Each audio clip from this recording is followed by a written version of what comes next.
Gold, trusted gold buyers. మీరు తాకట్టు పెట్టిన బంగారాన్ని విడిపించి ఈ రోజు ఉన్న మార్కెట్ ధరకు కొనబడను.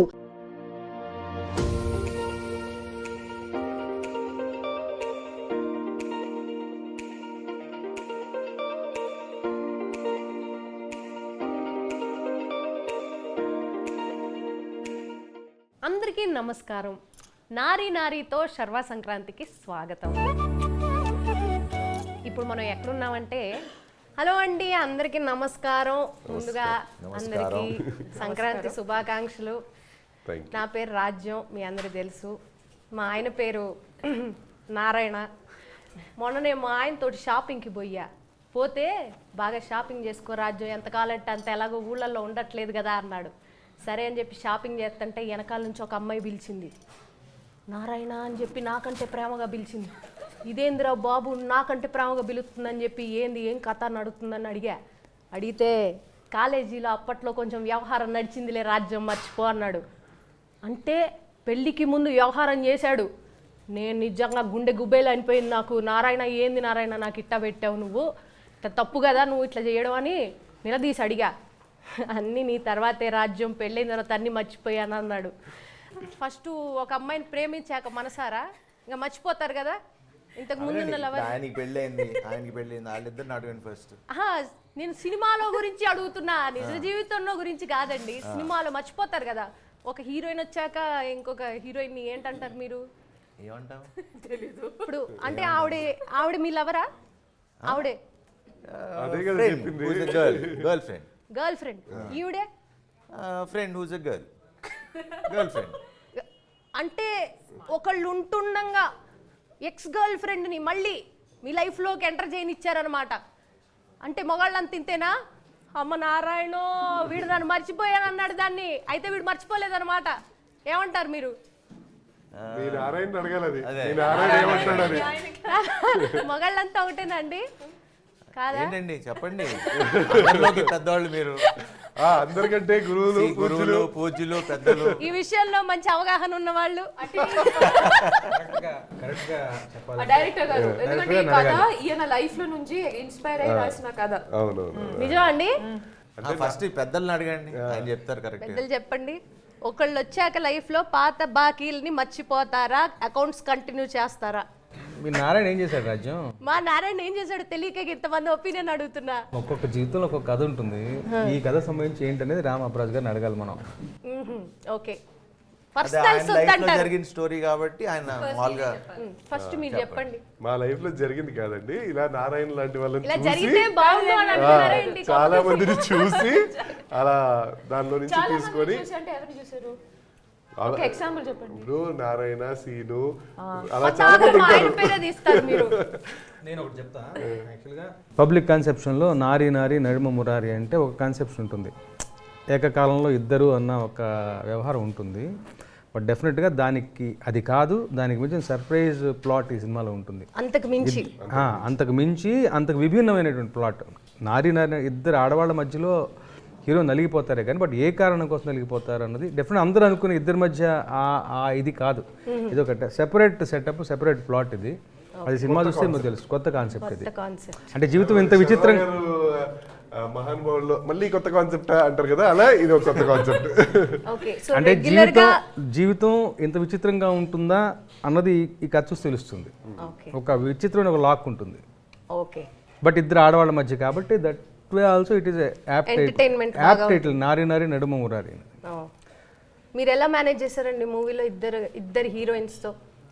నేను మేనేజ్ చేయటం కన్నా డైరెక్టర్ మేనేజ్ చేయడం ప్రాబ్లం. మాదేమిటో మేము వచ్చి యాక్ట్ చేయటం.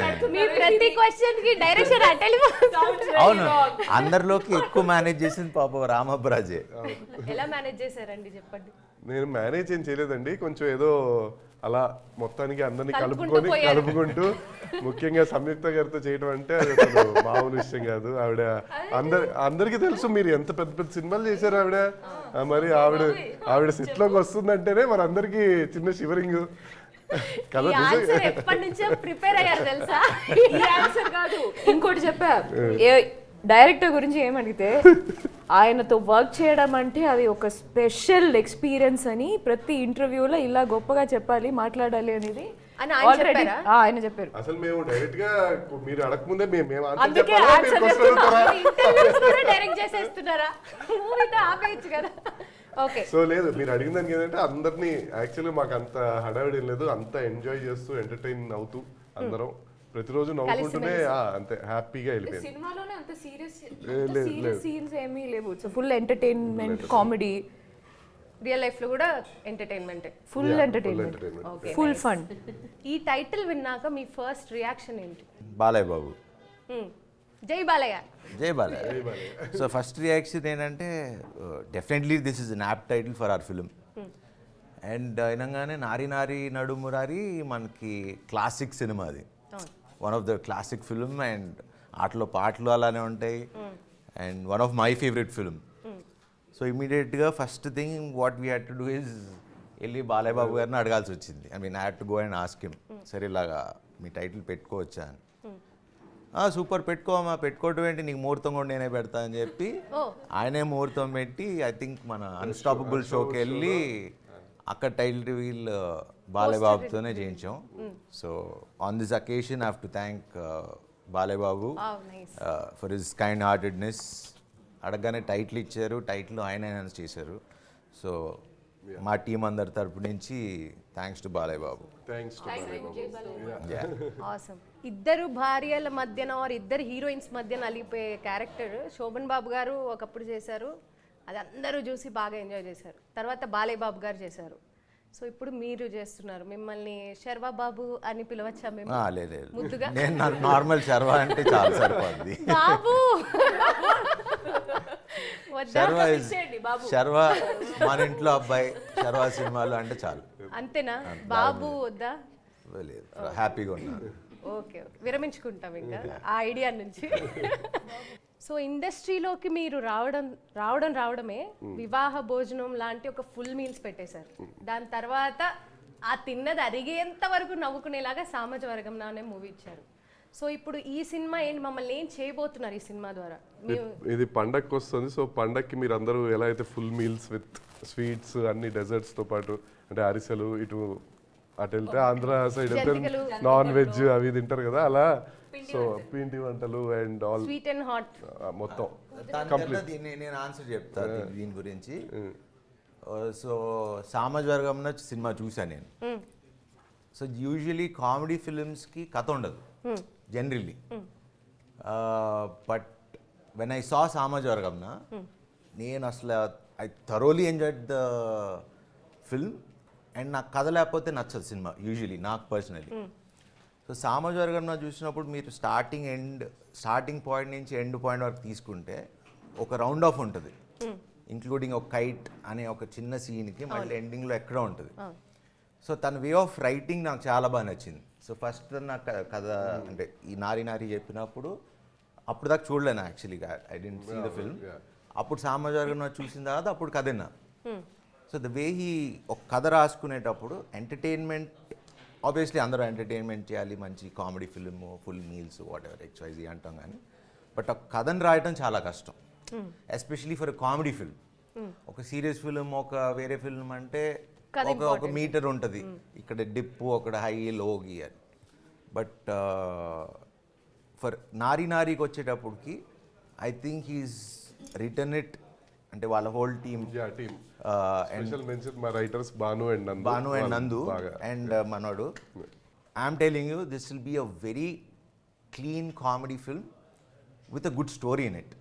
కథ కూడా మీరు స్టార్టింగ్ నుంచి ఎండింగ్ దాకా చూస్తే మీరు ఫాల్ట్ అనేది పట్టలేరు.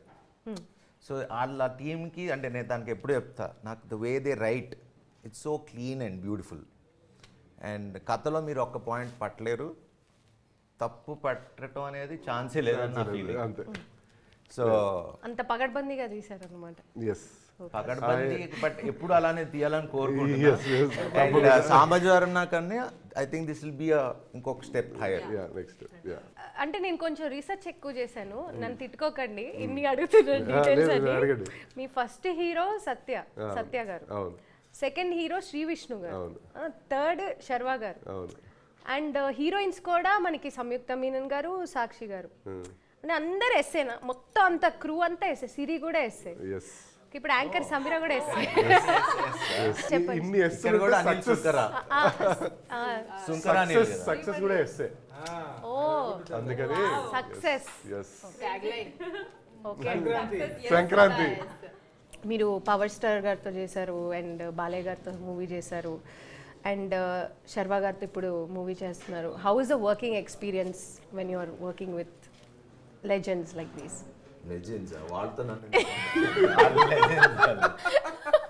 Great actors like these. It's good, it's fun. అంటే ముందు మనం మాట్లాడుకున్నట్టు cinema mood is what creates sometimes the mood of the set also. ఇక్కడ we had a very fun, it's a fun film. Scenes, every scene is funny. చేసిన మధ్యలోనే మనకి నవ్వు వస్తాయి. So that was the experience, that fun experience, good. So Sakshi గారు, so మీ working experience ఎలా ఉండింది తెలుగు ఇండస్ట్రీలో? This is your third film right? చాలా బాగుంది. చాలా బాగుంది. తెలుగు అర్థమవుతుందా మీకు? మొత్తం అర్థమవుతుంది, but only the problem is speaking కొంచెం slow. Very bad at learning languages, but నేను నేర్చుకుంటున్నాను. ఆల్రెడీ వచ్చేసింది, ఇప్పటికే 3 words మాట్లాడారు. But I think this is my first film where I'm playing not a very serious character. The entire film ఒక comedy లెన్స్లో treat చేస్తున్నాను. So చేస్తున్నారు, sorry చేశారు. నువ్వు కూడా కరెక్టే చేస్తున్నావు. I'm also a part of it. So this is the first time, this is my first comedy film, and I think I learned a lot on set with like all the great actors, all of the present actors here, and even Venala Kishore Garu, my father Sampath Garu, everybody is such senior actors and such experience, so much to learn from this set. Okay, so real లైఫ్లో ఒకవేళ మీ బాయ్ ఫ్రెండ్కి, hypothetically if you have a boyfriend, ఆయనకి ex girlfriend వచ్చి if is connecting with his ex girlfriend, how would you feel? What's your reaction? Tricky question. Oh, చేతికి rough ఆడించేస్తారు. This is enough. మీరేం చేస్తారు? చంపేస్తా, wow, కొంచెం కొంచెం violent option. భోజనంలో పాయిజన్ చంపేసిన తర్వాత కొడతారు. That's good. No, that's good. భోజనంలో పాయిజన్ ఇస్ వెరీ గుడ్. ఈవిడ డ్రమ్ కొనుక్కునే టైం ఈవిడ. I changed my answer. I will call Samyukta Garu. yes. Drum rope లాంటివి షాపింగ్ చేస్తారు. ఒక కిల్లర్ ని హైర్ చేయొచ్చు. Easy method. కిల్లర్ ని హైర్ చేయొచ్చు. అదైతే మన ఇప్పుడు అర్థమైంది మీకు వర్కింగ్ ఎక్స్పీరియన్స్ కొంచెం వైల్డ్ గానే ఉన్నట్టుంది. ఓకే, సరస్వతి పుత్ర రామజోగ శాస్త్రి గారు, మీకు ఒక క్వశ్చన్ అండి. నన్ను తిట్టను కొట్టను అంటే దగ్గరలో ఉన్నాను, కొడతారేమో డౌట్గా ఉంది. చెప్పు రాజు. ఓకే, సో ఇప్పుడు జనరల్గా స్క్రిప్ట్స్ రాయాలంటే డైరెక్టర్స్ వేరే వేరే లొకేషన్స్కి వెళ్తారు. లైక్ పూరి గారు బ్యాంకాక్ వెళ్తారు అట్లా స్క్రిప్ట్ రాయడానికి, ఐడియాస్ కోసం. మీరు పాటలు రాయడానికి మీరు కూడా అలాంటి లొకేషన్స్కి ఏమైనా చూస్ చేసుకుని వెళ్తూ ఉంటారా? ఎగ్జాటిక్ లొకేషన్స్కి? వాళ్ళ ఇంటి పైన కాదు, మణికొండ, వాళ్ళ ఇంటి పైన ఒక చిన్న పెంట్ హౌస్ లాంటిది ఉంటుంది. ఆ బయట కూర్చోబెట్టి అక్కడ సాయంత్రం వెళ్తే దోమలు కుడుతుంటాయి, అక్కడ రాస్తూ ఉంటారు. అంటే మణికొండ ఎగ్జాటిక్ లొకేషన్ లేదు. చాలా రియల్ ఎస్టేట్ గురించి కొంచెం మాట్లాడాం. యాక్చువల్గా జనరలీ నేను నా కార్లో తిరుగుతూ మంచి చెట్టు నుండి కూర్చొని రాసుకుంటాను. అదర్వైజ్ ఈ సినిమా విషయానికి వస్తే Vishal Chandrasekhar is our music director. ఆయన స్టూడియోకి కూడా వెళ్ళలేదు, ఇంట్లోనే కూర్చొని రాసుకున్నాను. We stay close by. 1-2 సార్లు రామ్ నా దగ్గరికి వచ్చారు, బ్రహ్మాండంగా ఎక్స్ప్లెయిన్ చేస్తారు. So will make him travel into the space. Like situations క్లారిటీగా ఉన్నప్పుడు, ట్యూన్ ఇన్స్పైరింగ్గా ఉన్నప్పుడు you don't need to travel. ఉన్న చోట్లోనే పని జరిగిపోతుంది. మంచి మ్యూజిక్ సెన్స్ ఉన్న వాడు Ram. And will give all out freedom మనకి. ఓకే, సో అలా ఒకటి వాతావరణం ఉన్నప్పుడు మనకి రెస్పాన్సిబిలిటీ ఎక్కువ పెరుగుతుంది. And equal inspiring are the tunes from Vishal Chandrasekhar. మనకు అది తెలుసు. ఆయన ఆల్రెడీ సీతారామం ఇవన్నీ గ్రేట్ మూవీస్ ఇచ్చారు. తర్వాత తన దగ్గర ఉన్న ఇదేంటంటే రెగ్యులర్గా ఇప్పుడు సినిమాల్లో సిచ్యువేషన్స్ ఆల్మోస్ట్ అక్కడక్కడ 10-15 సిచ్యువేషన్స్ చుట్టూ తిరుగుతుంటుంది. బట్ ఒక ఏమంటాం టెంప్లెట్ సిచ్యువేషన్ అయినా కానీ ఈ వుడ్ థింక్ డిఫరెంట్లీ. ఇప్పుడు ఈ సినిమాలోనే ఒక టైటిల్ సాంగ్ ఒకటి ఉంటుంది. రేపు ఇవాళ రేపు రిలీజ్ తెలిస్తే మీకు అర్థం అవుతుంది, చూస్తే వింటే మీకు అర్థం అవుతుంది. దాన్ని రెగ్యులర్ లెక్కలో ట్రీట్ చేయొచ్చు, బట్ కొంచెం అవుట్ ఆఫ్ ది బాక్స్ వెళ్ళి దాన్ని వేరే కలర్ ఇచ్చి వేరే ట్రీట్ చేసి ఆ కొత్తదనాన్ని ప్రయత్నం చేసే మ్యూజిక్ డైరెక్టర్ అతను. సో అలా ఉన్నప్పుడు మనకి ఛాలెంజింగ్గా ఉంటుంది. So 4 tracks already already 2 songs దర్శనమే మంచి పెద్ద హిట్ అయిపోయింది. తర్వాత నిన్న మొన్న రిలీజ్ అయినటువంటి బల్లే బల్లే కూడా బాగా రీల్స్ లో బాగా ఫేవరెట్ కేరళ అంబియన్స్ విజువల్స్ కూడా బ్రహ్మాండంగా ఉన్నారు. అదిపోయింది. నాకు మీ లాస్ట్ అన్నిటిలోకి ఫేవరెట్ ఇప్పుడు నారీ నారీ మన టైటిల్ సాంగ్. ఆ సాంగ్ రాయడం చాలా కష్టం, ఎందుకంటే Because వేరే అదొక వేరే మీటర్లో ఉంటుంది. దానికి న్యాచురల్గా మనం పాడుకునేలాగా రాయాలంటే చాలా కష్టం. So that something I really enjoyed sir. Even doing that song also it was అదే ఇప్పుడు నేను అదే చెప్తున్నాను. విశాల్ నేను చెప్తున్నా specially talking about the same song. అది రెగ్యులర్గా ట్రీట్ చేయొచ్చు, కరెక్ట్. బట్ మ్యూజికల్గా వేరే ట్రీట్మెంట్ ఇచ్చాడు ఆయన, వేరే కలర్ ఆఫ్ ది సాంగ్ అయిపోతుంది. So that becomes a template song for others to follow. So అలాంటి ఒక టెంప్లెట్ బాగా కుదిరింది ఆల్బము. అండ్ ఇంకొక ఈ మూవీలో ఆయన అన్నట్టు ఇలాంటి సిచ్యువేషన్ అంటే బేసిక్గా మనం ఏ సినిమా కథలు తీసుకున్నా హీరో అనేవాడు ఒక స్టేజ్కి వచ్చిన తర్వాత ఒక ఫ్రస్ట్రేషన్ ఏదో ఒక అది వ్యక్తపరచడం కోసం మనం ఒక పాట రూపంలో దాన్ని సెలెక్ట్ చేసుకుంటాం. సో అది కథ ఏదైనా కానివ్వండి, అక్కడికి వచ్చేసరికి సిచ్యువేషన్ అదే. మరి అదే సిచ్యువేషన్ మ్యూజిక్ డైరెక్టర్కి వెళ్ళి ప్రతి డైరెక్టర్ చెప్పినప్పుడు సో ట్యూన్ డిఫరెంట్గా ఇవ్వాలి. సరే అది చెప్పిన తర్వాత మళ్ళీ లిరిక్ రైటర్ దగ్గరికి వచ్చి చెప్పినప్పుడు వాళ్ళు కొత్త కొత్త పదాలు దానిలో వేసి మనకి మళ్ళీ సేమ్ పాట విన్నట్టు ఉండకూడదు. అందులో ఈసారి మేము కొంచెం కొత్తగా వెళ్ళాం. ఆ పాట కొంచెం ట్రీట్మెంట్ డిఫరెంట్ గా ఉంటుంది, లిరిక్స్ డిఫరెంట్ గా ఉంటాయి, మేకింగ్ డిఫరెంట్ గా ఉంటుంది. సో ఆ లిరిక్స్ చాలా కష్టం రాయటం అంటే. ఎందుకు అంటే నారీ నారీ నడుము మురారి టైటిలే వినగానే జనాల మనసులోకి వచ్చే కథ వేరు, కానీ సినిమాలో ఉన్న యాక్చువల్ కథ వేరు, పాయింట్ వేరు. సో ఇద్దరు ఆడవాళ్ళ మధ్య నలిగిపోవడం ఒకటే పాయింట్, బట్ ఈ కథ వేరు. సో దాని తగిన టైలర్ మేడ్గా రాయాలి ఆ పాట. సో బేసికలీ కాన్సెప్ట్ కొత్తగా ఉంటే కొత్త పాటలు వస్తాయి. ఇవాళ రేపు వస్తుంది ఆ పాట. నాకు చాలా బాగా నచ్చిన పాట అది. ఈ మూవీలో ఒక సర్ప్రైజ్ సాంగ్ కూడా ఉందని విన్నాను. అది లాస్ట్ లో వస్తుంది. మీకు అది సర్ప్రైజ్ అదంతే, రివీల్ చేయకూడదా? చేయకూడదు. అది రిలీజ్ చేస్తారా? చేస్తాం ఆబ్వియస్లీ, బట్ మూవీతో రిలీజ్ చేస్తారా? Before movie release before. Okay, nice. ఒక్క మాట మాత్రం చెప్తాం అనిపిస్తుంది. ఇట్ విల్ బి ఏమంటాం, it will B tribute to all the women fraternity. ఆడవాళ్ళకి మనం ఇచ్చే ఒక రెస్పెక్ట్ లాంటి పాట అది. It will come through the films context only. Hero గారి మైండ్ వాయిస్ నుంచి వచ్చే పాటే, బట్ ఆడవాళ్ళకి ఫిట్టింగ్ ట్రిబ్యూట్ అది ఆ పాట. నిజంగా రాసి నేను చాలా పొంగిపోయాను. లాస్ట్ మినిట్లో వచ్చింది ఆ పాట రాయాలి అని చెప్పేసి. మంచి కాన్సెప్ట్ చెప్పాడు Ramu. It will be banger. ఈ 3 పాటలను మించి ఉంటుంది అది. ముందుగానే మీకు థ్యాంక్స్, ఆడవాళ్ళ కోసం ఒక సాంగ్ ట్రిబ్యూట్ చేస్తున్నందుకు. యూట్యూబ్లో చూసాము, టెలివిజన్లో చూసాము. ఈ మూవీలో నీ క్యారెక్టర్ ఏంటి? చెప్పకూడదు. But I totally respect her because అంటే తను అంటే మామూలుగా ఇప్పుడు ఇందాక తనని చూసి మా సినిమాలో ఇంకా వేరే క్యారెక్టర్ అన్నమాట totally. First time of set చూస్తున్నా ఇక్కడ. చూసి లైక్ అమ్మ ఫైనల్లీ అంటే తను తెలుసు సిరి మామూలు బయట చూస్తుంటా కదా, బట్ మా సినిమాలో నాకు అది మా క్యారెక్టరే గుర్తు. ఎందుకంటే రోజు ఆ కాస్ట్యూమ్లో అలానే చూసి అలా అలవాటు అయిపోయింది.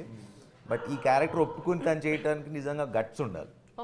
Not everybody actually can do or should have the guts to do that kind of a role. So she believed in the film, and I think I respect that. Thank you so much, sir. And because చేయాల్సిన అవసరం లేదు, but I'm sure she did it because it needs guts. ఒక woman గా ఉండి అంత young woman ఉండి అందంగా ఉండి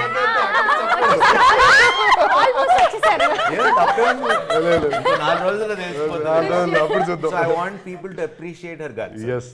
Thank you so much, Sharva garu. Almost credit అయితే మన డైరెక్టర్ కి వస్తుంది. ఎందుకు అంటే నేను ఐ వాజ్ షూటింగ్ అనమాట ఆ టైంలో. సార్ ఇలా కాల్ చేసి డైరెక్షన్ టీం వాళ్ళు కాల్ చేశారు. ఇట్లా ఒక రోల్ అనుకుంటున్నామండి అని ఆ రోల్ గురించి చెప్పారు. ఐ వాజ్ లైక్ ఓకేనండి, సరే అండి బాయ్ అని పెట్టేసా. And then he called me and Siri you come to office, ఒకసారి కథ విను, క్యారెక్టర్ విను, అప్పుడు నీకు నచ్చకపోతే నువ్వు బిలీవ్ చేయకపోతే ఓకే నీ ఇష్టం, దట్స్ అప్ టు యూ అని చెప్పారు. అండ్ దెన్ నేను మళ్ళీ ఆఫీస్కి రావడం, ఆ క్యారెక్టర్ వినడం, అండ్ ఈ మూవీ 100% సక్సెస్ అవుతుంది అని వినగానే ఆ వైబ్ వచ్చేసింది నాకు. అండ్ దెన్ నేను చేద్దామని అనుకున్నా. So thank you so much Ramprasad గారు. అయితే చెప్పరంట అంటారు క్యారెక్టర్. చూసేస్తారు మీరు. Jan 14th వరకు వెయిట్ చేయాలి ఇంకా. ట్రైలర్ లో బిట్స్ వస్తాయేమో చూద్దాం. Okay fine. రిలీజ్ అయిన తర్వాత చాలా అంటే ఏమో ముందే చెప్పకూడదు కదా. రిలీజ్ అయిన తర్వాత ఇన్స్టాగ్రామ్ అంతా మీమ్స్ వస్తాయి, బాగా వస్తాయి, వైరల్ కంటెంట్. మేము పెడతాం. ఓకే సో సిరి, ఇప్పుడు నువ్వు వైజాగ్ కదా, నీకు వైజాగ్. సో సంక్రాంతి పండగ అంటే మీ ఊర్లో ఎలా జరుపుకుంటారు? నీకేమైనా మెమరీస్ ఏమైనా ఉన్నాయా? అసలు పండగ అంతా అక్కడే ఉంటుంది, ఊర్లోనే ఉంటుంది. లైక్ వైజాగ్ 4 పాయింట్లు వదులు, ఆ ఊర్లో ఏం జరుగుతుందో. లైక్ అందరూ కలిపి ఏం చేస్తారనా, అంతే, పిండి వంటలు, కైట్స్ ఎగరేస్తాం ఈవినింగ్. మా మామయ్యలు వాళ్ళు ఆడుకుంటారు, కార్డ్స్ ఆడతారు, ఓకే, ఫుల్ చికెన్ తింటాం. నైస్. సో సంయుక్త గారు, మీది కేరళ కాబట్టి యాజ్ అ మలయాళీ మీరు సంక్రాంతి చేసుకుంటారు కదా. We have Sankranti. Different name. Different, no, Sankranti is a name. Okay. But the way it is celebrated is little కొంచెం different అనమాట. అంటే the concept is that goddess Lakshmi is coming. So illa anta clean chesi, bringing in that new auspicious energy, and we'll put that is the only time Kerala lo we'll put mehendi. అంత design ఏం కాదు, proper Sankranti mehendi design అంటే ఇక్కడ ఒక round cap, cap, so that is that. But old things అన్ని, so that is a tough time for us because మనకి emotional connect ఉన్న ఏదో బుక్, టాయ్స్ ఇవన్నీ చిన్నప్పుడు the parents they will take it away, they have to throw away ఇంత negative గా cluttered గా ఉండకూడదు అని, దట్ ఈస్ దేర్. నేను స్కూల్ బుక్స్ వేయడానికి చాలా ట్రై చేస్తుండే కానీ అవ్వదు. Okay, so how about you? You are from Maharashtra. I think it's very similar to Kerala, but just we don't put mehendi since the cleaning of the clutter and like family time and a lot of sweets we do. Okay. But it's not as big as a festival as it is in Hyderabad. Okay. It is South or Andhra. Yeah, in South I think Pongal and Sankranti is a very big festival. In our house it is just like in Maharashtra it's just cleaning and welcoming a good vibe and a family time. What's the, do you have any specific dish that you We call it a tilgul. Tilgul, it's like a sesame seed laddu. Nubbulundala. Tilgul is what we call it. But yeah, that we actually give it to neighbors first. We make it a lot and then we give it across to the nearby neighbors. Nubbulundal chesistaru. Yeah, and kites also. I have actually never been in a kite fight, but my brothers and all they do it all the time. మీకు కూడా ఉందన్నమాట kite fight. ముగ్గులు, rangoli. In my hometown we celebrate properly Pongal because Palakkad is very close to Tamil Nadu anamata. So that is like 4-5 days of celebration. That's fun. Pongal ముగ్గు అవన్నీ వేస్తారు. That is there, and there is something called Matu Pongal. Yeah, Matu Pongal. Yeah, so that it's fun. Sharwa గారు, మీరు ఎలా celebrate చేసుకుంటారు Sankranti? Kites బాగా kites ఎగరేయడం. వాడిని ఇప్పుడు సార్ ఎట్లా సార్ మామూలుగా డీజే పెట్టుకొని ఫ్రెండ్స్ సేమ్ డాబాలు ఎక్కి సౌండ్ డీజేలు కాట్, అదే కాటే అవతల కైట్ మాంజాలేమో అక్కడ చార్మినార్ వెళ్ళి తెచ్చుకునేవాళ్ళు. తెచ్చుకునేవాళ్ళు. ఎప్పుడన్నా కట్ అయినా సార్ మాంజా? ఎప్పుడు లెటర్స్ కూడా పంపిస్తారు కైట్స్ కి. అక్కడ లెటర్స్ అంట, ఈవిడికి లెటర్లు వచ్చినట్టు చిన్న పేపర్ లో రాసి పెంటయ్య మాంజా ఏంటండి? పెంటయ్య మాంజా అని దొరుకుతుంది పెంటయ్య మాంజా చార్మినార్ లో. ఐ థింక్ ఇప్పటికి ఫేమస్ అక్కడికి వెళ్ళి తెచ్చుకునేవాళ్ళం. ఇట్లాంటి ఇన్ఫర్మేషన్ ఇవ్వండి మాకు, రీల్స్ లో ఎక్కువ వైరల్ అవుతుంది. పెంటయ్య మాంజా. ఓకే, మీరండి సంక్రాంతి ఎలా చేసుకుంటారు? సినిమాలు ఎక్కువ చూస్తుంటారు. ఓ యా, సంక్రాంతి అంటే సంక్రాంతి అంటేనే సినిమా. చూసారా ఎలా ఇరికిచ్చాను. అక్కడ కూడా ప్లగ్ ఇన్ చేస్తారు movie. So it's film festival మనకి. యాక్చువల్ సంక్రాంతి అంటేనే ఫస్ట్ మా ఊళ్ళో కొత్త బట్టలు కొనిస్తారు, అవన్నీ ఓకే. అవి చింపుకునేదాకా టికెట్ల కోసం కొట్లాడుకొని వెళ్ళి సినిమాలు చూసి. మీరు ఏంటండి టీఎఫ్ఐ బానిస అంటుంటారు కదా, ఆ కేటగిరీలోకి? బేసిక్ గా అందరూ అదేనండి, బయట చెప్పుకోరు అంతే, మనం చెప్పుకుంటాం అంతే. సో చాలా మంది రిలీజ్ రోజు ఆ సినిమా చూసేయాలనే ఆతృత ఇవన్నీ ఉంటాయి, అలా వచ్చింది. సో లక్కీగా ఈసారి అనుకోకుండా చిన్నప్పటి నుంచి సంక్రాంతి సినిమాలు చూస్తుంటే నా సినిమా కూడా సంక్రాంతికి రావడం, సో అదో తెలియని ఎక్సైట్మెంట్ అండ్ చిన్న టెన్షన్. బట్ ఈసారి అన్ని ఎంటర్టైనింగ్ సినిమాలు, అన్ని 5 ఫిల్మ్స్ వస్తున్నాయి. So very happy. అన్ని సినిమాలు హిట్ అయ్యి ఒక పెద్ద ఫిల్మ్ ఫెస్టివల్ అవ్వాలి ఈసారి అని వీఆర్ ఆల్ ప్రేయింగ్. మీరు కాంపిటేటివ్ గా కన్నా ఎక్సైటెడ్ గా ఫీల్ అవుతున్నారా? చాలా సినిమాలు అందరు మరి మన ప్రభాస్ గారి సినిమా, చిరంజీవి గారు, వెంకటేష్ గారు ఉన్న సినిమా, నవీన్ పోలిశెట్టి సినిమా, రవితేజ గారి సినిమా, ఇంతమందితో మనం కూడా వస్తుంటే it's like it's not one or one, it's one and other. So each other అందరం కలిసి ఆడియన్స్ ఎంటర్టైన్ చేద్దామని we are planning. And special thanks to Chiranjeevi garu. నిన్న స్టేజ్ మీద మా పేరు కూడా చెప్పారు, మా సినిమా పేరు చెప్పి, అండ్ ఆయన అందరినీ కంగ్రాచులేట్ చేశారు. So from team Nari Nari నడుమునరి whole Sankranti films అన్నిటికీ కూడా we are wishing all the success. Wow, nice. And also మన ప్రొడ్యూసర్ గారు అనిల్ సుంకర గారు, ఆయన కూడా he's very well known for సంక్రాంతికి రిలీజ్ చేసిన సినిమాలు ఆయనవన్నీ సూపర్ హిట్సే. సంక్రాంతి ప్రొడ్యూసర్ అని పిలుచుకోవచ్చు యాక్చువల్లీ. సో ఆ విధంగా చూసుకున్నా మనకి ఏ యాంగిల్ నుంచి చూసుకున్నా మన వైపే అన్ని వైపులా అన్ని ఉన్నాయి. సో ఎవ్రీవన్ విల్ మన వైపు కూడా. మన వైపు కూడా. ఓకే, సో అందరూ సంక్రాంతి ఎలా జరుపుకుంటారో చెప్పారు కదా, కానీ మేమందరం ఈ సంక్రాంతి మీ అందరితో జరుపుకోవాలని చాలా ఈగర్గా వెయిట్ చేస్తున్నాం. నారి నారి నాడు అందరి సినిమాలతో పండుగ జరుపుకోండి, అందరి సినిమాలు చూడండి, ఎంజాయ్ చేయండి. ఎందుకంటే వచ్చిన ప్రతిసారి అన్ని సినిమాలు ఆడి, సంక్రాంతికి వచ్చిన ప్రతి సినిమా ఎప్పుడు ఆడాలి. అండ్ నేను ఒకటి చెప్పనా, ఒక కనెక్షన్ ఉంది. చెప్పండి.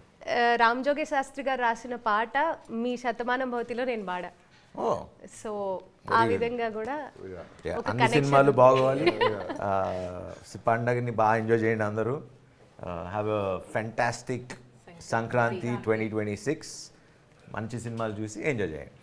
సో అదండి నారి నారితో శర్వ సంక్రాంతి విశేషాలు. మీకు డేట్ గుర్తుంది కదా, జనవరి 14వ తారీఖు సాయంత్రం 5:49 అనమాట. సో నేనైతే వెళ్ళిపోతున్నా మా నారాయణ వేసుకుని, మీరు కూడా వెళ్ళి ఎంజాయ్ చేయండి. ఓకేనా, బాయ్.